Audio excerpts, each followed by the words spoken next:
Hey, what is going on, Colts Nation? Welcome back to another episode of Bring the Juice.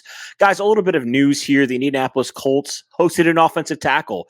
They hosted offensive tackle Dennis Kelly. Now, Kelly, 9-year vet in the league. Last year, he played with the Green Bay Packers for 10 games. Overall, this guy has a lot of experience in the league. He started off 3 years in Philadelphia, 5 years with the Tennessee Titans, and last year was with the Packers. So I think initial reaction to this, guys, first off, obviously, just a visit. The Colts have not signed him yet. But I think overall, this goes back to what I was saying regarding Matt Pryor, regarding the left tackle position. This is a position of need right now for the Colts. Even though they do have Matt Pryor under contract, they said he'd get a first look at it. It's obvious they're not content with just giving Matt Pryor the starting job right off, right? They want to get more competition. They want to add more competition, and I think they should add more competition to that offensive tackle room. And honestly, adding Dennis Kelly, I could definitely see it just being like a one-year deal kind of thing, just letting him kind of duke it out because Kelly is 32 years old. He is a little bit older. But what he does offer is a lot of starting experience, number one. Number two, he's still a good player. Last year, he posted a 70.4 PFF rating, which is in the green, which is pretty good. He's always been a solid player. He's never been anything spectacular. But at the very least, he's a quality depth signing. And we all know, we've seen it over the years, unfortunately, with how hard it is to find depth, especially at tackle. I think signing Dennis Kelly could be a really solid, underrated move that the Colts could make here.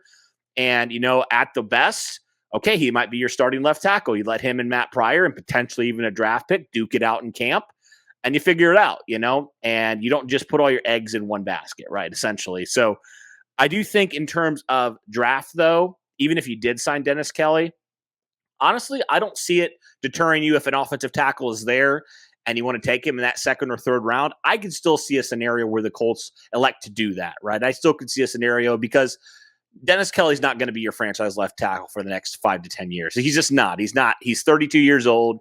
He's older. He's up there. He's had a lot of experience in the league, but I think he'd be a solid addition if the Colts did bring him in. But I don't think overall that changes or should change any way you approach the draft on Friday and Saturday, because obviously the Colts don't have a first-round pick right now. But overall, I just wanted to talk to you guys about this news. We'll see if anything happens in the next couple of days before the NFL draft. But right now, the Colts host an offensive tackle, which tells me and should tell you that they're still looking to add a piece or two here, potentially 2 pieces, if they sign Kelly and they get a draft pick. But basically, I think at least one they're going to try to add here in the next couple days. Whether that is in free agency, whether that is in the draft, we shall see, to be determined at this point. But guys, let me know what your thoughts are on Dennis Kelly as a player. Do you agree with me? Do you think he'd be a solid addition to this team? Do you think the Colts need to add some more depth there at left tackle? Because I personally don't want to just hand the job to Matt Pryor. I think he's got to earn it. And he's got to have some guys that are actually going to push him, right? He can't have the Julian Davenports of the world and things like that. He needs to have some real competition. And the Colts need to have some real depth. I've always been a believer in finding tackle depth is exponentially harder than finding depth in the interior. So I think this would be a solid signing. But guys, again, let me know your thoughts on Dennis Kelly and if he would be a good addition to this Indianapolis Colts offensive line. Thank you guys so much for tuning in. And as always, guys, go Colts.